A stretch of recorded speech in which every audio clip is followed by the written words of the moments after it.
হঠাৎ করে শুনবে একদিন আমার মৃত্যুর খবর। কেঁদে কেঁদে আসবে সবাই দিতে আমায় কবর, দিতে আমায় কবর। কথা বলেন ঠিক না ভাইরা?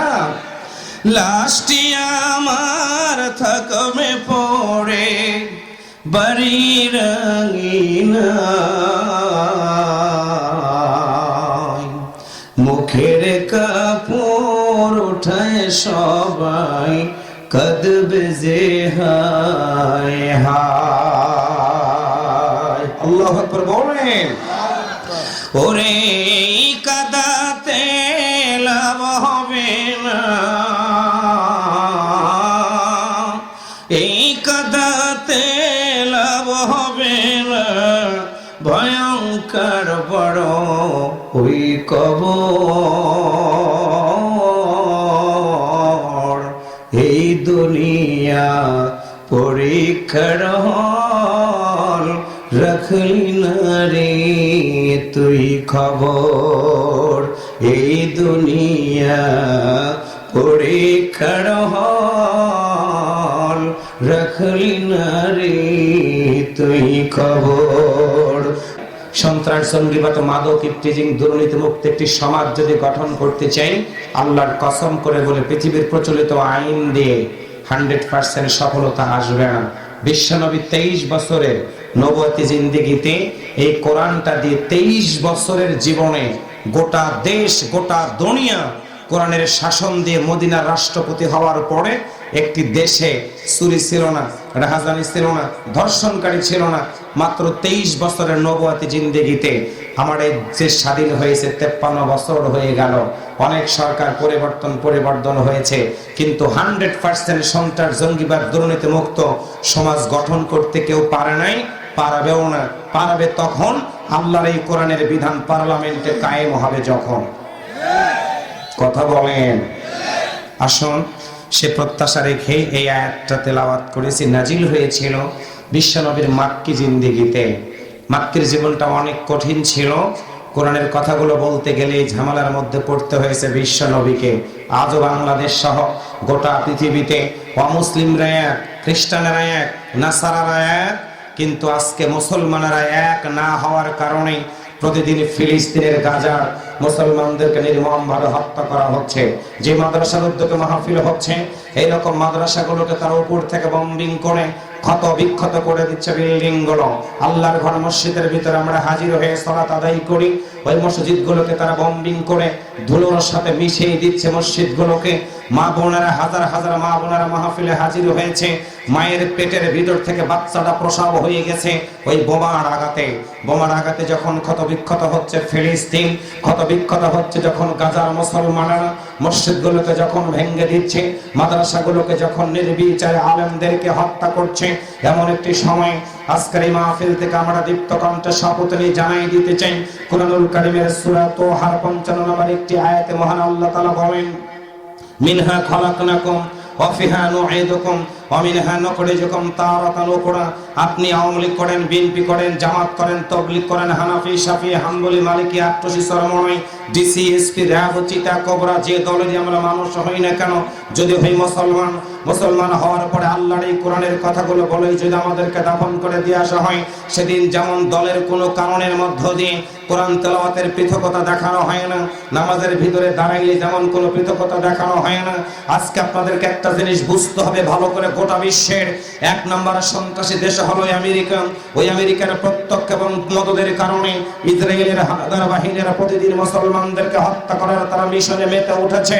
আজকে মুসলমানরা যদি জাগ্রত হতে পারে, মুসলমানরা যদি কাঁধে কাঁধ হাতে হাত দিয়ে আল্লাহর এই জমিনে আল্লাহু আকবার ধ্বনি দিয়ে যদি ময়দানে বেরিয়ে যেতে পারে, আল্লাহর কসম করে বললাম গোটা পৃথিবীর ইহুদিরা লেজ গুটে পালাইতে বাধ্য হবে। যার কারণে আমাদেরকে একটাই সিদ্ধান্ত নিতে হবে, মসজিদের ভিতরে ভিতরে, নামাজের ভিতরে আমরা যে কোরআনটা তেলাওয়াত করি, আল্লাহর কাছে সাহায্য চাই। আমার এই দেহে এক বিন্দু রক্ত থাকা পর্যন্ত একটাই সিদ্ধান্ত নিতে হবে, ইহুদি খ্রিস্টানরা একত্রিত হয়ে মসজিদগুলোকে তারা ভেঙে দিবে, মাদ্রাসাগুলোকে তারা ভেঙে দিবে, আর আমরা মুসলমানরা যতদিন বাঁচব মসজিদগুলো তৈরি করব, মাদ্রাসাগুলো তৈরি করব।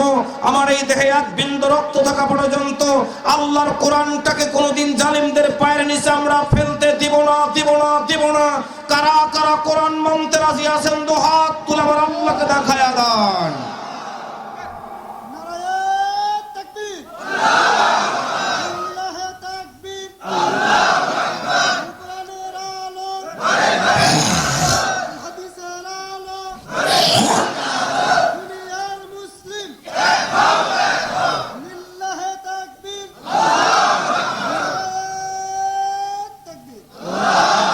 হাত নামান। এই যে আমরা বললাম আল্লাহু আকবার, আল্লাহু আকবার বলাতে বলেন তো খুশি হয়েছে কে?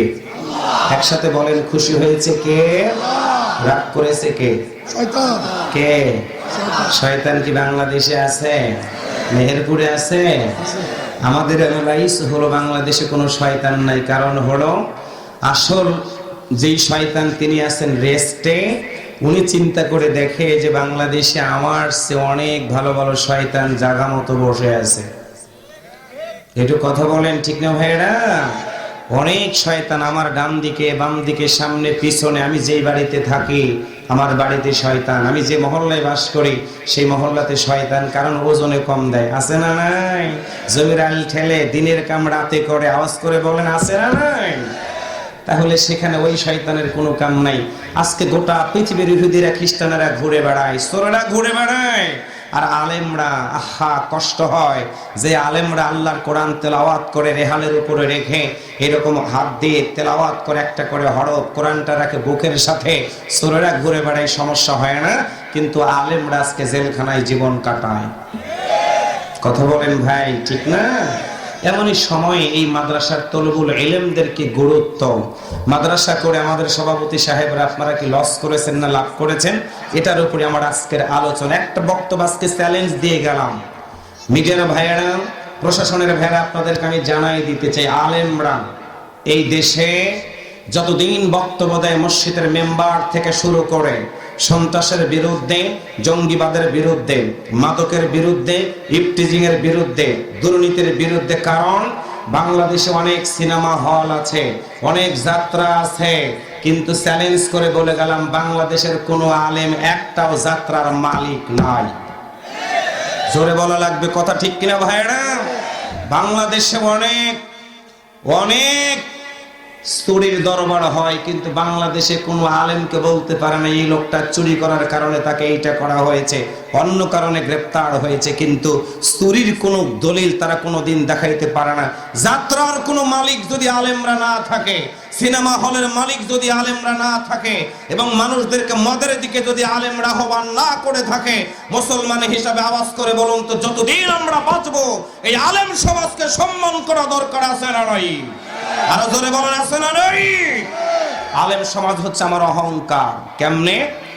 আলেম আমার মায়ের বিবাহ পড়ায় দিয়েছিল, আলেম আমার মতো সন্তান জন্মগ্রহণ করার পরে আজান দিয়েছিল, আলেম মরে যাওয়ার পরে আমার জানাজা দিবে, আলেম আমি মরে যাওয়ার পরে দোয়া করবে, আলেম গোটা পৃথিবীর মানুষগুলোর জন্য কল্যাণের জন্য দোয়া করে। কথা বলেন, আছে না নাই? তাহলে এতগুলো দৃষ্টিকোণ থেকে আমরা যদি তাদেরকে সম্মান করতে পারি, তাহলে আপনি আপনার পরিবারটাকে ভালো করতে পারবেন, সমাজটা ভালো হবে, এলাকাটা ভালো হবে, এক পর্যায়ে আমার গোটা দেশ সোনার বাংলায় পরিণত হয়ে যাবে। সেদিন বেশি দূরে নাই। Wait and see, I believe that must be sure today or tomorrow. ইসলামী রিভলিউশন ইন দ্য ওয়ার্ল্ড, ইসলামী revolution in the our country. একটু আল্লাহু আকবার জোরে বলেন। তাহলে আসুন, যে একটা তেলাওয়াত করেছি এই আয়াতের মধ্যে কি আছে? মিনহা খলাকনাকুম। এটিকে আপনারা বলেন? জি। একসাথে বলেন, বলেন সবাই বলেন তো, মিনহা খলাকনাকুম। আল্লাহ তাআলা বলেন তোমাকে মাটি হতেই সৃষ্টি করা হয়েছে, তৈরি করা হয়েছে। পরের দোয়াটা বলেন, বলেন বলেন, মুখস্থ করতে হবে ভাই। মরার পরে মানুষকে ফাঁকি দিয়ে মাটি দিয়ে যান, মানুষ মরে যাওয়ার পরে দোয়া ছাড়া মাটি দিয়ে যান, মানুষ মরে যাওয়ার পরে আপনি ফাঁকি দিয়ে চলে যান, মনে করবেন মৃত মানুষটাকে আপনি ফাঁকি দিলেন না, নিজেই ফাঁকিতে পড়লেন। কথা বলেন। তাহলে মৃত ব্যক্তিদের জন্য দোয়া করা দরকার আছে না নাই? ওর জন্য দোয়া করা হলো না, আপনার জন্যই দোয়া দরকার আছে, এই জন্য আমরা এই দোয়াটা বলি। তাহলে আল্লাহ বলেন মিনহা খলাকনাকুম, তোমাকে মাটি থেকে সৃষ্টি করা হয়েছে, এরপর ওয়াফিহা নুঈদুকুম, মাটির ভিতরে তোমাকে রেখে যাওয়া হলো, ওয়ামিনহা নুখরিজুকুম তারাতান উখরা, একদিন তোমাকে জাগ্রত করা হবে, তোলা হবে। আচ্ছা, মাটির ভিতর থেকে আল্লাহ যে তুলবে, এমন ক্ষমতা কি আমার আল্লাহর আছে? আছে। বিশ্বাস করেন আছে? আছে। যদি বিশ্বাস থাকে তাহলে আজকের আলোচনা শুনতে ভালো লাগবে, আর যদি বিশ্বাস কম থাকে তাহলে আলোচনা শুনতে ভালো লাগবে না। কারণটা হলো আল্লাহ শুধু বলবে কোন ফায়াকুন, সব হয়ে যাবে। মরে যাওয়ার পরে যেদিন আল্লাহ উঠাবে সেদিন বুঝবেন কত ধানে কত চাল। সূরা বনী ইসরাঈল আয়াত নাম্বার 14, ইকরা কিতাবাকা কাফা বিনাফসিকা ইয়াউমা আলাইকা হাসিবা। আল্লাহ বলবে পড়ো তোমার আমলনামা, পড়ো তোমার আমলনামা। তোমার আমলনামাতে দেখো তো কি কোরআন আছে কিনা, রোজা আছে কিনা, এরকম মাহফিল আছে না যাত্রা আছে, কোনটা? আজকে আমার দেশের প্রধানেরা ঘুষ খায় বিচার করে, চেয়ারম্যান এমপি মন্ত্রীরা অনেক জায়গায় সঠিক বিচার করতে পারে না চাপের কারণে, বিচারপতিরা অনেক জায়গায় আসল বিচার করতে পারে না চাপের কারণে। কিন্তু আমার আল্লাহ যেদিন বিচার করবে, দুনিয়ার কোনো চাপ সেদিন কেউ কি আমরা দেখাইতে পারবো? কথা বলেন পারবো? সাক্ষী প্রমাণ আমার হাত হবে, আমার পা হবে, আমার এই কল্লা বলবে, আমার পা দিবে, এই জায়গা সাক্ষ্য দিয়ে আল্লাহ আমাকে বিচার করবে যেদিন, সেদিন আমি দেখবো আমি জান্নাতি কি জাহান্নামী। সেদিন যদি আমরা মুক্তি পেতে চাই তাহলে জবানটা খুলে বলুন তা আল্লাহর এই কোরআনের দিকে আসা দরকার আছে না নাই? আরেকবার বলুন আছে না নাই? কথাটা বলেছেন কে? আরেকবার বলেন কে? কোন সূরা? তাহা। কোন সূরা? কত নম্বর আয়াত? 55 নম্বর আয়াত। আসুন এখান থেকে আমি আলোচনা শোনানোর জন্য চেষ্টা করব, একটু সহযোগিতার হাতটা বাড়াবেন। সুবহানাল্লাহ, আলহামদুলিল্লাহ, আল্লাহু আকবার, এইগুলো বলবেন, আপনাদের উপকার হবে। মাদ্রাসা শিক্ষার কি গুরুত্ব 1 মিনিটে বলি। আজকে বাংলাদেশের অনেক হাফেজে কোরআন রিসেন্ট 1 মাস আগে দুবাইয়ে কোরআন তেলাওয়াতের প্রতিযোগিতা হয়ে গেল। সেখানে বাংলাদেশেরই হাফেজ তাকরিম 3টা দেশে তিনি অংশগ্রহণ করেছিলেন, প্রায় 100টা দেশ। সেখান থেকে 99টা দেশকে পিছনে ফেলে দিয়ে আমার দেশের হাফেজ তাকরিমের মতো হাফেজেরা কোরআন তেলাওয়াত করে বিশ্বের দরবারে বাংলাদেশের মাথাটা উড্ডীন করে প্রথম স্থান অধিকার করে বাংলাদেশের সুনামটা চতুর্দিকে ছড়িয়ে দিয়েছে। মারহাবা করতে ইচ্ছা করে না? বিশ্বাস করেন প্রত্যেকটা দিন, প্রত্যেকটা মাস বিশ্বের দরবারে এই আলেমরা, এই কোরআনওয়ালারা কোরআন তেলাওয়াত করে বিশ্বের দরবারে মাথা উঁচু করে রেখে দিয়ে আসে। কিন্তু সত্যিকার অর্থে তাদের কোনো প্রচার প্রকাশ এটা আমরা করতে কেন যেন কুণ্ঠাবোধ করি। আসুন সবগুলো তথ্য আপনাদেরকে একটু আস্তে আস্তে জানাবো। মেহেরবানি করে সহযোগিতার হাতটা বাড়ান, জবানটা খুলে একটা তাকবীর দিবেন। যে বিয়ে করো নাই কারা কারা, একটু হাত তোলো তো যারা বিয়ে করো নাই। যারা বিয়ে করো নাই, আজকে মাহফিলে কি যুবক কম? হুজুর কি ঘুমাইতেছেন? ঘুম ধরে গেছেন? খুব টায়ার্ড? আচ্ছা, যুবক যারা বিয়ে করো নাই তোমরা একটু শুধু বলবা আল্লাহু আকবার। আওয়াজ নাই, মনে হয় সবগুলো হিজরা গ্রুপে নাম হয়ে গেছে, শরীফ থেকে মনে হয় শরীফা হয়ে গেছে। আর একবার বলো যারা বিয়ে করো নাই আল্লাহু আকবার। শেষবারের মতো যুবকরা বলো আল্লাহু আকবার। হাত নামাও। এবার আমরা যারা বিয়ে করেছি, আমাদের সিরাজগঞ্জ তো আমার জন্মস্থান, সিরাজগঞ্জে একটা আঞ্চলিক কথা চালু আছে, পুরান চাল ভাতে বাড়ে। আপনাদের মেহেরপুরে কি আছে? দেখি আপনাদের কেমন হয়ে গেল আওয়াজ। যুবকরা একটু আল্লাহ আল্লাহ করো, আমাদের জন্য আওয়াজ কম হয়, এটা নাকি? দেখি তোমরা যারা আল্লাহু আকবার বলেছে তোমরাই দেখো তো আমাদের আওয়াজ কম না বেশি। আমরা যারা বিয়ে করেছি আমরা সবাই একটু একসাথে বলবো আল্লাহু আকবার। আরেকবার বলেন আল্লাহু আকবার। আওয়াজ কি মনে হয় খালি বাজে, মারহাবা কইতে ইচ্ছে করে না? এবার যুবকদেরকে আমরা বুকে তুলে নিলাম, ওরা আমাদের ভাই, ওরা আমাদের সন্তান, পায়ে ধরে বললাম তোমরা সন্ত্রাসী করবা না, যুবক জঙ্গিবাদের সাথে জড়িত থাকবা না, ইফটিজিং করবা না, দুর্নীতি করবা, রাহাজানি করবা না, অন্যায় করবা না, ভালোর দিকে থাকবা, কোরআনওয়ালাদের সাথে থাকবা। সবাইকে সাথে নিয়ে একটা তাকবীর আওয়াজ করে আমরা দিতে চাই। সবাই একটু বলেন লিল্লাহি তাকবীর, আরেকবার লিল্লাহি তাকবীর।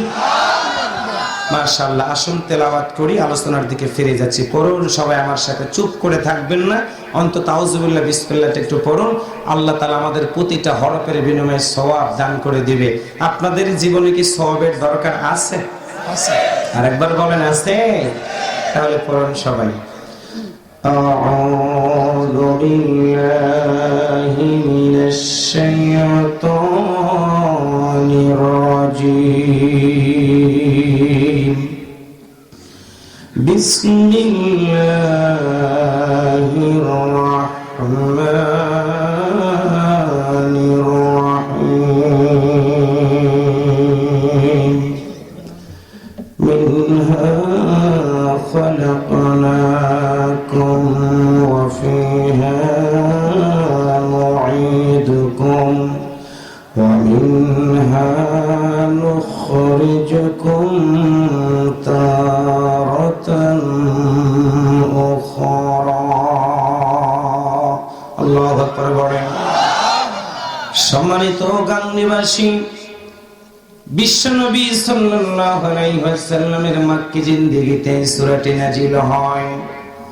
কোরআনের মাহফিলে বসে আছেন, কোরআন সম্পর্কে আপনাকে তথ্য আগে নিতে হবে। কোরআনের ভিতরে মোট পারা সংখ্যা কত, সূরার সংখ্যা কত, নাজিল হয়েছিল কখন, বিষয়গুলো জানতে হবে। আজ থেকে ১৫০০ বছর আগে ওই সময়টাকে বলা হতো আইয়ামে জাহেলিয়াতের যুগ। কারণ হিসেবে ঐতিহাসিকগণ দুইটা কারণ বলেছে। এক নাম্বার কারণ হলো আরবের লোকেরা মা জাতির সাথে তারা সারাটা সময় দুর্ব্যবহার করত। কোন মায়ের পেটের ভিতর থেকে যখন কোন কন্যা সন্তান বের হয়ে যেত, আরবের ফিরিয়ে আনার জন্য। আর আমার দেশে অনেক সামাজিক সংগঠন তৈরি হয়ে গেছে যারা ১০০ টাকায় ১০ টাকা হারে সুদের ব্যবসা করে। একসাথে বলেন আছে না নাই? আর জোরে বলেন আছে না নাই? ৩ নাম্বার হলো আল্লাহর নবী ২৫ বছর বয়সে বিয়ে করেছিলেন তিনি একটা মেয়ের সাথে, নাম হলো খাদিজা রাদিয়াল্লাহু তাআলা আনহা। খাদিজার বয়স ছিল তখন ৪০ বছর।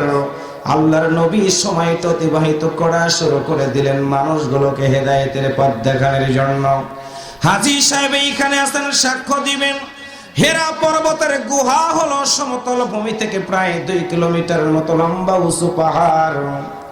আল্লাহর নবী সেখানে ঢুকলেন, মালিকের দরবারে ধরনা দিলেন, চোখের পানি ছেড়ে দিয়ে রব্বুল আলামিনের দরবারে কাঁদতে থাকলেন। কারণ হলো নারীর অধিকার ফেরানোর জন্য, মানুষগুলোকে জান্নাতি মানুষ বানানোর জন্য রাসূল যখন সিদ্ধান্ত নিয়ে নিলেন, বয়স হয়ে গেল ৪০ বছর। আল্লাহর পক্ষ থেকে ফয়সালা হয়ে গেল, বন্ধুরে কাঁদবে না তুমি। মানুষগুলোকে জান্নাতি মানুষ যদি বানাইতে চাও, কেঁদে কেঁদে বুকটা ভাসাইলে হবে না। আমি আল্লাহ তোমার উপরে নাজিল করে দিলাম মহাগ্রন্থ আল কোরআন। ৪টা কথা বলেছি, বুঝবেন ভালো করে। ১ নম্বর হলো বিশ্বনবী আগমন করেছিলেন ৫৭০ খ্রিস্টাব্দে। ২ নম্বর হলো আল্লাহর নবী আমার প্রিয় ভাইরা একটা হিলফুল ফজল সংগঠন তৈরি করেছিলেন। ৩ নম্বর হলো ২৫ বছর বয়সে বিবাহ করেছিলেন। ৪ নম্বর হলো আল্লাহর নবীর উপরে কোরআন নাজিল হয়েছে ৪০ বছর বয়সে। ৪টা কথা বলেছি। এবার আপনারা বলুন তো আল্লাহর নবীর উপরে কোরআন নাজিল হয়েছিল কত বছর বয়সে? ৪০ বছর। আর একবার বলেন। ৪০ বছর। সম্মানিত দিনী ভাই সব, কোরআন নাজিল হয়ে গেল। আল্লাহর কসম করে বলি, রাসূলের নবুয়তি জিন্দেগি শুরু হয়ে গেল। প্রথম নামাজের আয়াত নাজিল হয় নাই, রোজার আয়াত নাজিল হয় নাই।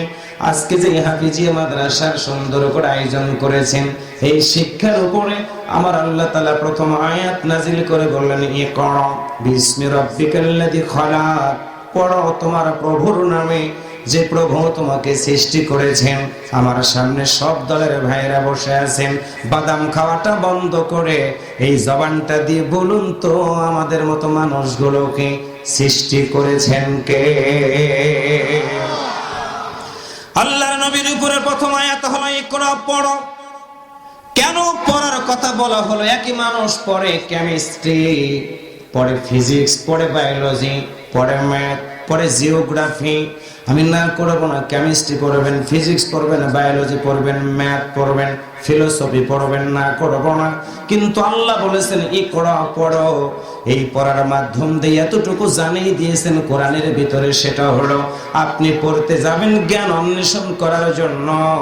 সর্বপ্রথম জ্ঞান অর্জন করা লাগবে। আপনি যদি মানুষ হন, কোরআনের জ্ঞান অর্জন করা লাগবে। পড়ার মানে হলো পড়া দুই প্রকার, একটা হলো ভালো পড়া আর একটা হলো খারাপ পড়া। আল্লাহর কসম করে বলে ভালো পড়ার দলিল হলো ওয়ারাত্তিলিল কুরআন তারতিলা। আল্লাহ বলে দিলেন বান্দারে তোমরা পড়বা আমি আল্লাহর কোরআন। আমি আল্লাহর কোরআনটা যদি তোমরা পড়ো, তোমাদের জ্ঞানের প্রচারতাটাকে আমি আল্লাহ বৃদ্ধি করে দিয়ে দিব। তোমরা সত্যকে সত্য জানবা, মিথ্যাকে মিথ্যা জানবা। একই জ্ঞান দিয়ে যুবকেরা কোরআনের মাহফিলের আয়োজন করে। আবার দেখবেন আমাদের মতো যুবকেরা একই জ্ঞান দিয়ে আল্লাহর কোরআনের মাহফিল বন্ধ করার ষড়যন্ত্র করে। আছে না নাই? আমার ভাইরা পড়লো ঠিক, কিন্তু কোরআনের জ্ঞান না থাকার কারণে মাহফিল বন্ধ করলো।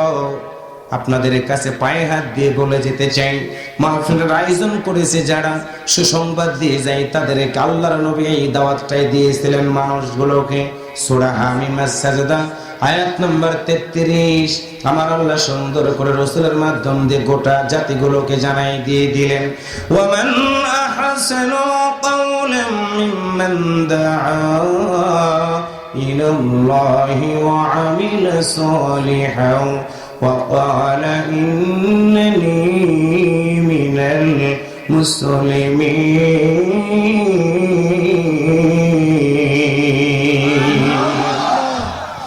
একটা করে আয়াত বলবেন, হরফ বলবেন, প্রতিটা হরফের বিনিময়ে আল্লাহ আপনার আমলনামাতে শুধু সওয়াব দিবে না, আপনার মা কবরে, বাবা কবরে। একটা হাদিস আপনাদেরকে জানাই দিতে চাই প্রিয় ভাইরা। আমার মুরব্বী পুলিশে চাকরি করেছেন, উনি যদি কনস্টেবল থেকে এএসআই হয়, তারপরে এসআই হয়, তারপরে ইন্সপেক্টর হয়। একটা থানায় যদি কখনো এসপি সাহেব আসে, ওই থানার পুলিশগুলোকে বলা হয় তোমরা রেডি থাকবা, থানাটাকে সুন্দর করে পরিষ্কার রাখবা, চেয়ারগুলোকে মুছে রাখবা। ওসি স্যারদেরকে ওসি স্যার বলে দেয় তোমরা সুন্দর করে দায়িত্ব পালন করবা। এসপি স্যার যেন কখনো রাগ না করে। এসপি স্যার একটা জেলার দায়িত্বে থাকেন। এসপি স্যারের এই মেহেরপুরে যদি ডিআইজি স্যার আসে, এসপি স্যার কিন্তু সকল থানার ওসিদেরকে ডেকে নিয়ে বলে রাখবে ডিআইজি স্যার আসবে, তার যেন কখনো অসম্মান না হয়। তাকে সুন্দর করে সম্মান করবা, শ্রদ্ধা করবা, আইন শৃঙ্খলা যেন বিঘ্ন না ঘটে, তোমরা সেই দিকে খেয়াল রাখবা। ডিআইজি স্যার যখন ঢুকবে ফুল ছিটানো হবে, সারিবদ্ধ হয়ে কুচকাচ করে তাকে অভ্যর্থনা জানানো হবে। তুমি না মুসলমান বন্ধুরে শুনে রাখো, দুনিয়ার একজন ঊর্ধ্বতন কর্মকর্তার জন্য যদি এতটুকু সংবর্ধনা দেওয়া হয়, তুমি তো খলাকাল ইনসান, আমার আল্লাহ তোমারে আদর করে মানুষ বানাইছে।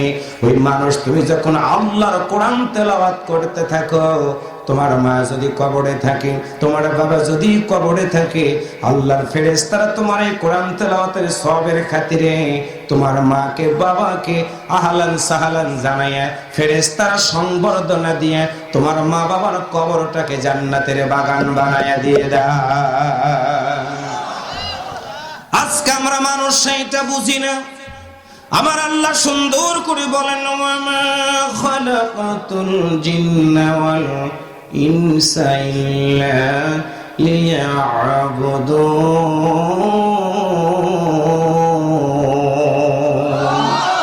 আপনি যদি মানুষ হন, কি দল করেন সেইটা আমার জানার দরকার নাই।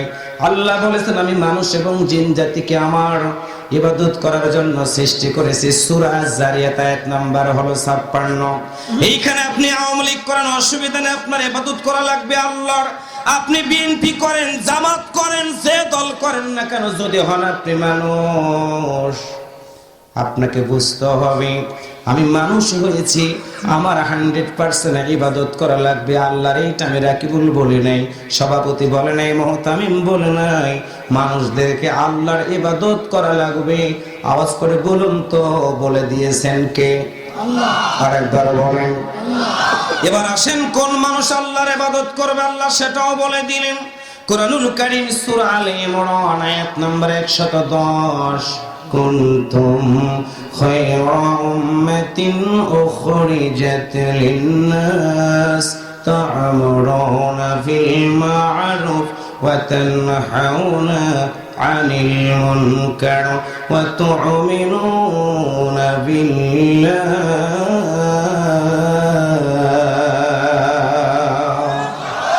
কি চমৎকার দলিল আল্লাহ দিচ্ছেন, তুমি না মানুষ?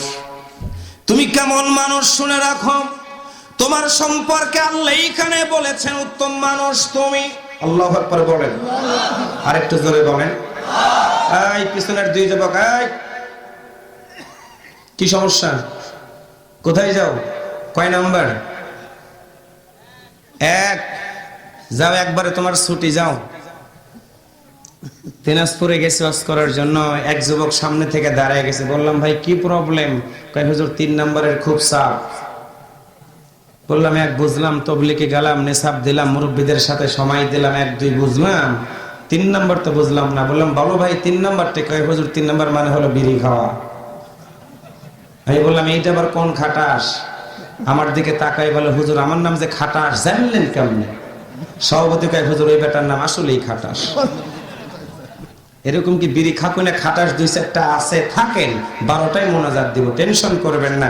একদিন বিড়ি নাই খেলে কি মরে যাবেন? অসুবিধা কোথায়? আপনার মা বাবা কবরের ভিতরে ঘুমায়, আমাকে ডিস্টার্ব করবেন না প্লিজ। এটা জান্নাতি মাহফিল, আপনার জীবন আগামী বছর বাঁচবেন নিশ্চয়তা আছে। কত লোক এত নেতাগিরি করতে গেছে, একটা হয়ে গেল, আহা কোথায় চলে গেল দাপট। যেই দোয়া বলে কবরের ভিতরে দাফন করা হয়, অর্থ জেনে যান, অর্থ জেনে যান। এই দোয়া বলে আপনাকে একদিন দাফন করা হবে, অর্থ না জেনে। কবরে গেলে ফেরেশতারা পিটাইবে। দুনিয়ার রিমান্ড না, দুনিয়ার ক্রসফায়ার না, দুনিয়ার ফাঁসি না, দুনিয়ার জেল না। আমার আল্লাহ যদি কোরআনের বিরুদ্ধে আচরণ করে আপনি যদি মরে যান, এমন রিমান্ড দিবে, সেই রিমান্ড থেকে আপনার দুনিয়ার ক্ষমতা দিয়ে কিচ্ছু করতে পারবেন না। তাহলে বলুন তো, সেই জীবনে বাঁচার জন্য এই কোরআন, এই যে এই কোরআন, আমি সিরাজগঞ্জ থেকে কোরআন নিয়ে আসি নাই, এই কোরআন মানা দরকার আছে না নাই? জোরে বলেন আছে না নাই? চেয়ারম্যান ভাই আছে কিনা গেছে আমি জানি না। চেয়ারম্যান ভাই এই ইউনিয়নটা যদি, চেয়ারম্যান ভাইদের আমি অনেক পরিষদ আমাকে যাওয়ার সুযোগ আল্লাহ করে দিয়েছে। অনেক ওসি স্যারদের টেবিলে আমি গিয়েছি, দেখিস ওসি স্যারদের টেবিলে আছে, এই টেবিলটা সুন্দর করে সাজানো, এক পাশে একটা ছোট্ট একটা স্টে রাখা আছে। চেয়ারম্যানদের টেবিলে একটা করে স্টে রাখা আছে। একদিন জিজ্ঞাসা করেছিলাম ভাই এটা কি? বলছে হুজুর আপনি এটা জিজ্ঞাসা করলেন, অনেকে লোকেরা এসে একটু বিড়ি টিড়ি খেয়ে সাইটাই ফালা, এটা হলো সেই সিগারেটের রাখার একটা স্টে, টেবিলের উপরে একটা পাশে। আফসোস করে বলি, এই জাতি যেদিন মেম্বার, চেয়ারম্যান, এমপি, মন্ত্রী, ওসি, ডিসি, এসপি সহ প্রতিটা মানুষের টেবিলে যখন সিগারেটের স্টের পরিবর্তে আল্লাহর এই কোরআন থাকবে, সেদিনই 100% আমার এই বাংলাদেশ সোনার বাংলায় পরিণত হয়ে যাবে। কথা বলেন ঠিক না ভাইরা? আল্লাহর বান্দারা, look at me, look at the lecture. I respectful my dear brothers, come back to Allah, come back to our great prophet, great leader Muhammadur Rasulullah sallallahu alaihi wasallam. Come back to holy Quran. I read Quran, you read Quran, shine your light. একটু আল্লাহু আকবার জোরে বলেন, আর একটু জোর করা শুরু করে দাও। একজন কোরআনওয়ালা সুন্দর করে আউযু বিল্লাহ বিসমিল্লাহ বলে সূরা ফাতিহা থেকে শুরু করে সূরা নাস পর্যন্ত একের পরে এক আয়াত তেলাওয়াত করে শেষ করে দিয়ে দিবে। আল্লাহ বলবে কোরআনওয়ালা তুমি আজকে আরো তেলাওয়াত করো, আরো তেলাওয়াত করো। সঙ্গে সঙ্গে হাফেজে কোরআন বলবে আল্লাহ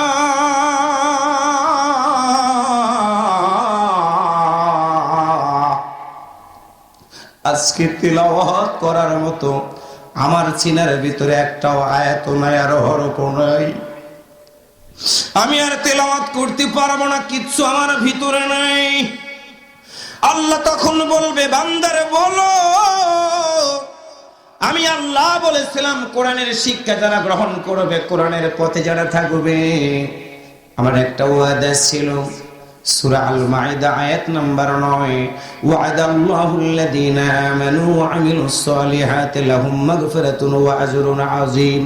আমি আল্লাহ ওয়াদা করেছিলাম, আমি আল্লাহ ওয়াদা করেছিলাম, কথা দিয়েছিলাম, ইমানদার যারা হবে, আমলে সলে যারা করবে, আমি আল্লাহ তাদেরকে গুনাহ খাতাগুলো মাফ করে দিব। মেহেরপুরের ভাইরা যারা সামনে বসা, মঞ্চে বসা, ডান পাশে বাম পাশে বসা, একটু মুসলমানের মতো আওয়াজ করে বলুন তো, আমাদের জীবনে কি গুনাহ আছে না নাই? আছে। আরো জোরে বলেন, আছে না নাই? আল্লাহ বলবেন ওয়া'দাল্লাহ, আমি আল্লাহ কথা দিয়েছিলাম তোমাদের গুনাহ খাতা মাফ করে দিব। ওয়া আজরুন আযীম, আজরুন আযীমের ব্যাখ্যা হলো মহাপুরস্কার। আল্লাহ বলবে কোরআন ওয়ালারে, আজকে তোমারে মহাপুরস্কার দিয়ে দিলাম, তুমি আমার জান্নাতের ভিতরে চলে যাও, জান্নাতের ভিতরে চলে যাও। একটু আল্লাহু আকবার জোরে বলেন। ওই সন্তানটাকে জান্নাতের ফেরেশতারা আসবে, আহলান সাহলান জানায়া রিসিপশন করে ফুল ছিটাইতে ওই হাফেজে কোরআনটাকে জান্নাত পর্যন্ত নিয়ে যাবে। যখন সন্তানটা জান্নাতের দরজাতে দাঁড়ায় যাবে, বমরদহ ভাইরা, মাদ্রাসা করে কি লাভ হলো শুনে নেন। হাফেজে কোরআন আলেমওয়ালা সন্তান বানাইলে কি লাভ, ভালো করে শুনে নেন। জান্নাতের দরজাতে দাঁড়ায় যাবে ওই সন্তানটা, আমার আল্লাহ ডাকতে বলবে বান্দারে, জান্নাতের দরজাটা খোলা আছে। ফেরেশতাদেরকে বলবে আমার এই বান্দাটাকে তুমি জান্নাতের ভিতরে পৌঁছার সুযোগ করে দিয়ে দাও। আপনার গর্ভধারিণী সন্তান, ওই সন্তানটা আমার প্রিয় ভাইরা, কিয়ামতের ময়দানে আমার আল্লাহ বলবে জান্নাতের ভিতরে চলে যাও। ওই সন্তান একটা দৌড় দিবে, ফেরেশতারা আহলান সাহলান জানায়া জান্নাতের দরজাতে নিয়ে যাওয়ার সঙ্গে সঙ্গে আপনার এই সন্তান জান্নাতের দরজাতে দাঁড়ায়া থমকে দাঁড়ায় যাবে, চিৎকার করে একটা ডাক দেয়া বলবে আল্লাহ।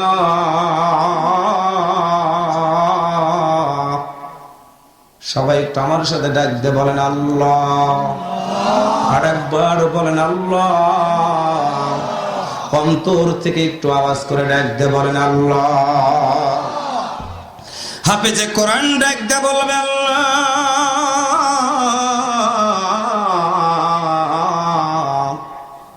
এত সুন্দর জান্নাতের ভিতরে আমি আজকে যাব না। ফেরেশতারা বলবে কেন যাবে না? জান্নাতটা তো তোমার জন্য আল্লাহ সুন্দর করে সাজায় রেখেছে, তুমি জান্নাতের ভিতরে ঢুকে যাও। এমনই সময় কোরআনওয়ালা সন্তানটা বলবে আল্লাহর কাছে গিয়ে বড়, আমি এত সুন্দর জান্নাতের ভিতরে একা একা যাব না, কারণ হলো আমি তো সন্তান। 10টা মাস আমার মায়ের পেটের ভিতরে ছিলাম, 5টা মাস পর্যন্ত আমার মা পেটের ভিতরে একটা দিনের জন্য খাবার খেতে পারে নাই। যা খেয়েছে বমি করেছে। আমার মা না খেয়ে না ঘুমায়া আমার মতো সন্তানটাকে পৃথিবীতে আসার সুযোগ করে দিয়েছে। আমি যখন পৃথিবীতে আসব, আমার মায়ের পেটের ভিতরে এত জোরে জোরে 3টা লাথি আমি মেরে দিয়েছিলাম। আমার মায়ের দম বন্ধ হয়ে গিয়েছিল, আমার মায়ের গোটা শরীরটা রক্ত বেরিয়ে বেরিয়ে সাদা হয়ে গিয়েছিল। আল্লাহ, আজকে তোমার কাছে আমি ভিক্ষা চাইলাম, আমার এই দরদের মাকে ছাড়া এত সুন্দর জান্নাতের ভিতরে আমি আজকে যাব না। আল্লাহ বলবেন ফেরেশতারা দেখো তো আমার এই বান্দার মা কোথায়। ফেরেশতারা তন্ন তন্ন করে খুঁজে গর্ভধারিণী মাকে সন্তানের সামনে যখন হাজির করে দেওয়া হবে, সন্তান মায়ের দিকে তাকাবে, মা সন্তানের দিকে তাকায়া অঝরে কাঁদতে থাকবে।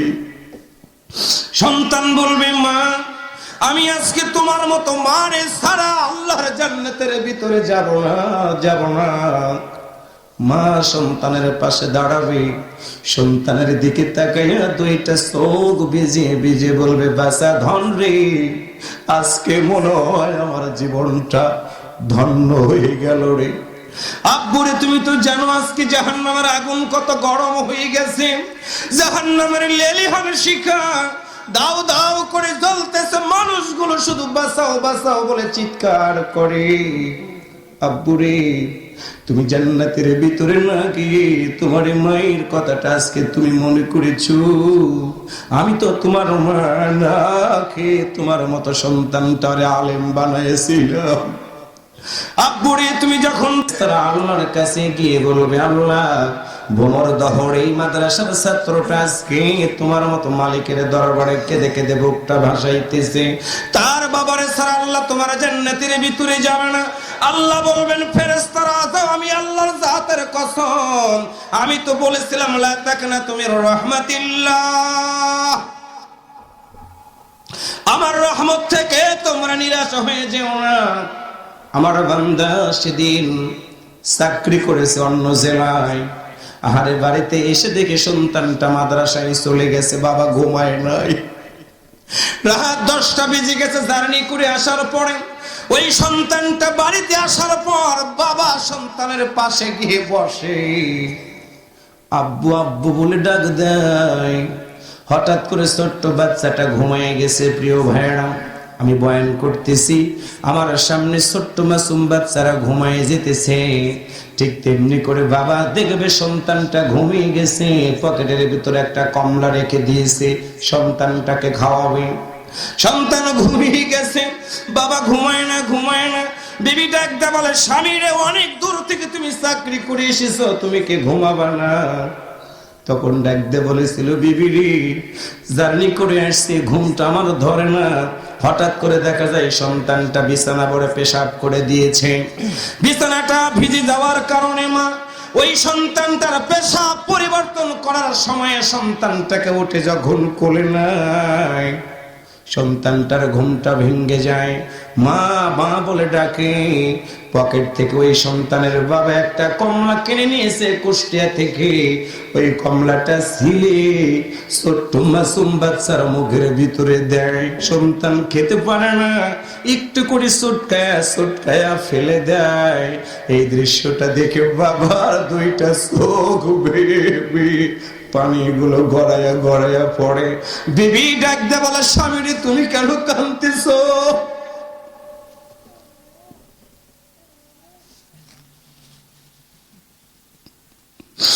বাবা তখন বলে, বিবি রে,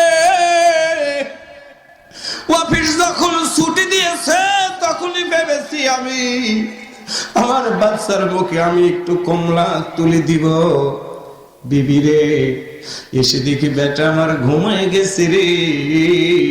আমি যখন আমার সন্তানের মুখে কমলাটা তুলে দিয়েছি রে বিবি, আমার দূরে থাকার সব কষ্ট আমি একটা মিনিটের ভিতরে ভুলে গেছি রে বিবি। এইটা হলো বাবা। আল্লাহর কাছে সন্তান বলবে, আল্লাহ বলে, এই বাবারে ছাড়া আমি আজকে তোমার জান্নাতে যাব না। আল্লাহ ফেরেশতাকে বলবে, যাও যাও, আমার এই কোরআনওয়ালা সন্তানটার বাবাকে হাজির করে দিয়ে দাও। ফেরেশতারা খুঁজতে থাকবে, খুঁজতে খুঁজতে সন্তানটার বাবাটাকে পেয়ে যাবে। প্রিয় ভাইরা, এইভাবে করে আল্লাহর কসম করে বললাম, একজন আলেম, একজন হাফেজি কোরআন, একজন কোরআনওয়ালা 10 জন ব্যক্তিকে, জাহান্নামী ব্যক্তিদেরকে আল্লাহর দরবারে সুপারিশ করতে পারবে তারা। কেমিস্ট্রি দিয়ে পারবে না, ফিজিক্স দিয়ে পারবে না, বায়োলজি দিয়ে পারবে না, ম্যাথ দিয়ে পারবে না, ক্ষমতা দিয়ে পারবে না, একটা জিনিস দিয়ে পারবে রে, সেটা হলো আল্লাহর দেওয়া জীবন ব্যবস্থা, আল কোরআন। আল কোরআন, একটু আল্লাহু আকবার জোরে বলো।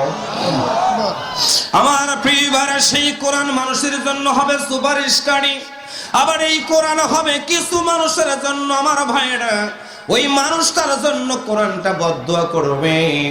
আমি তোমাদের কাছে আজকে এসে মেহেরপুরের ভাইরা লম্বা করব না, একদিন আমাদের জীবন প্রদীপ নিভে যাবে। আমার মতো মানুষটাকে খাট থেকে নামায়া ঠান্ডা মাটির উপরে সুন্দর করে রেখে দিয়ে দিবে। এই কবরস্থানের ভিতরে কবর খনন করা হবে। যখন আমরা বড়ই খাই, বড়ের সিজন, আজকে পায়ে হাত দিয়ে একটা কথা বলে গেলাম, যখন বড়ইটা মুখের ভিতরে দিবেন চিন্তা করবেন, বড়ই রে তোরে আমি আজকে সুন্দর করে খাই, কিন্তু তুই কি জানিস রে বড়ই, একদিন তোরই গাছের পাতাটা আমার মতো মানুষটার জীবনের শেষ গোসল হবে রে। তোর মতো পাতাটা আমার পানির ভিতরে দিবে, ওই পানিটা গরম করে মসজিদের বারান্দার পালকিটা আনবে রে, আমারে উঠায় নিয়ে নিবি। এইটা চিন্তা করবেন। জীবন প্রদীপ নিভে যাওয়ার পর আপনার মতো মানুষটাকে কবরের ভিতরে নিয়ে যাবে। বাঁশঝাড় থেকে বাঁশ কাটবেন যখন কোদাল দিয়ে হাতা দিয়ে, একটা জিনিস চিন্তা করবেন, বাঁশরে শোনো, কত মানুষ পানিতে ডুবে মারা যায়, মাটি হয় না। কত মানুষ অ্যাক্সিডেন্টে রাস্তায় পিষে যায়, মাটি হয় না। আমি জানি না কোন দিন মারা যাব রে, তোর মতো বাঁশি তো আমার কবরের উপরে দেওয়া হবে। মাটি যখন কবরের উপরে দিবেন, মিনহা খলাকনাকুম দোয়াটা পড়বেন, নিজের চক্ষুটা একটু বন্ধ করবেন। হাড়ে আজকে রাকিবুলের মাটি দিয়ে দিলাম, কোন দিন মনে হয় আমার মতো মানুষটাকে কবরের উপরে শোয়া দেওয়া হবে। মন কেমন মাটির ভার কেমন করে আমি শুইব, এই কথাটা মনে করে আপনার যদি চোখটা ভিজে যায়, আল্লাহর কসম করে বললাম ওইটা হয়ে যাবে ওই ব্যক্তির জন্য দোয়া। আল্লাহর বান্দারা একটা কথা খেয়াল করে রাখবেন, সেটা হলো আপনার জীবনটা যেই দিনই চলে যাক না কেন, ঈমান যদি আপনার না থাকে রে ভাই, ওয়াজ করে আপনারা জীবনে জান্নাতে যাওয়া যাবে না। আমি রাকিবুল জান্নাতে যাব গ্যারান্টি নাই। মুহতামিম সাহেব যত বড় মুহতামিম হোক না কেন চ্যালেঞ্জ করে বলে গেলাম জান্নাতে যাবে, নিশ্চয়তা নাই। কিন্তু আল্লাহর নবীর সাহাবীরা 100% জান্নাতি। আল্লাহর পক্ষ থেকে আয়াত নাজিল হয়ে গেছে রাদিয়াল্লাহু আনহু ওয়া রাদওয়ান। ওই নবীর সাহাবীরা কবরের কথা শুনলে তারা ডুকরে ডুকরে কান্তরে কবরের পাশ দিয়ে হেঁটে যেত, দাঁড়া কেঁদে বুকটা ভাসাইতো। আপনাদের কাছে পায়ে হাত দিয়ে বলে গেলাম, একজন হাফেজে কোরআন যদি কিয়ামতের ময়দানে 10টা মানুষকে জান্নাতের ভিতরে নিয়ে যেতে পারে, আলেম হতে পারেন নাই, নিজের সন্তানটাকে অন্তত আলেম বানান। আল্লাহু আকবার বলেন, আর একটু জোরে বলেন। নিজের সন্তানকে আলেম বানাইতে পারেন নাই, নাতিকে আলেম বানান। আলেম বানাইতে পারেন নাই, আলেমের বাবা হতে পারেন নাই, আলেমের শ্বশুর হন। পায়ে হাত দিয়ে একটা কথা বলে গেলাম, প্রিয় ভাইরা, আজকে সন্ত্রাস জঙ্গিবাদ মাদক মুক্ত যদি সমাজ গঠন করতে চাই, আমার পত্রিকার ভিতরে পড়ে দেখি অনেক সন্তান বাবার লাশটা রাখে, সম্পত্তির ভাগ না হওয়া পর্যন্ত বাবাকে মাটি দেয় না। 3 দিন আগে ঢাকাতে 60 লক্ষ টাকা, 3টা সন্তান, বাবা মারা গেছে, ব্যাংকের চাকরি করত, 60 লক্ষ টাকা না দেওয়া পর্যন্ত 3টা দিন বাবার লাশটাকে মাটি দিতে দেয় নাই।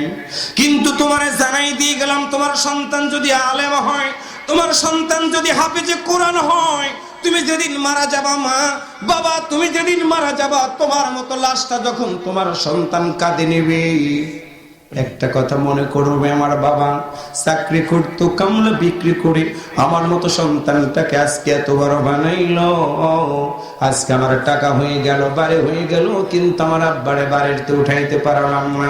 এই কথাগুলো মনে হয়ে যাবে, চোখ বেয়ে পানিগুলো ছেড়ে দিবে। আল্লাহর কাছে তখন যদি বলতে পারে রব্বির হামহুমা কামা রব্বায়ানি সগীরা, দেখবা তোমার সন্তান দোয়া করবে, তোমার সন্তানের চোখ বেয়ে পানিগুলো গড়ায় গড়ায় পড়বে। আজকে আমাদের চোখগুলো শক্ত হয়ে গেছে, চোখ দিয়ে পানি বের হয় না। পায়ে হাত দিয়ে বলে গেলাম, যুবকেরা, ও মুরব্বীরা, মা বোনেরা, বলো তো, একটা বছরে কতদিন নামাজে কেঁদেছো? একটা বছরে কতদিন তাহাজ্জুদে কেঁদেছো? একটা বছরে তোমার সন্তানের জন্য কতদিন নাম ধরে ধরে দোয়া করেছো? পায়ে হাত দিয়ে বলে গেলাম, ইয়া আইয়ুহাল্লাযীনা আমানু কু আনফুসাকুম ওয়া আহলিকুম নারা, নিজে বাঁচো জাহান্নামের আগুন থেকে, তোমার পরিবার পরিজনদেরকে বাঁচাও। তাহলে একটাই সিদ্ধান্ত, মুসলমানের মতো আওয়াজ করে বলুন তো, যতদিন বাঁচবো আল্লাহর কোরআনের মাদ্রাসার সাথে যদি আমরা থাকি, এই কোরআনের সাথে আমাদের সম্পর্ক রাখা হয়ে যাবে। মাদ্রাসাকে যদি ভালোবাসি, কোরআনুল কারীমকে সুন্দর করে ভালোবাসা হবে। এই কোরআনুল কারীম মরে যাওয়ার পরে বুঝবেন ভালো করে, আপনার কবরের ভিতরে সুন্দর করে আল্লাহর ফেরেশতাদের সাথে ঝগড়া করে আপনার মতো মানুষটার জন্য জান্নাতে যাওয়ার জন্য সুপারিশকারী হয়ে যাবে। তাহলে মৃত্যু হয়ে যাওয়ার পরে আল্লাহর কোরআন যদি জান্নাতের সুপারিশ করার জন্য আমার জন্য কাঁদে রে, তাহলে আজকের এই মাহফিল থেকে একটা কথা পায়ে হাত দিয়ে বলে গেলাম, দলমত নির্বিশেষে যতদিন বাঁচবো আল্লাহর নবীর মাদ্রাসাকে জিন্দা রাখার জন্য মুসলমানের মতো আওয়াজ করে হাতটা উঠায় বলেন তো, যতদিন বাঁচবো কোরআনের সাথে সম্পর্ক রাখা দরকার আছে না নাই? আরো জোরে বলেন, আছে না নাই? হাত নামান। হঠাৎ করে শুনবে একদিন আমার মৃত্যুর খবর, কেঁদে কেঁদে আসবে সবাই দিতে আমায় কবর, দিতে আমায় কবর। কথা বলেন ঠিক না ভাইরা?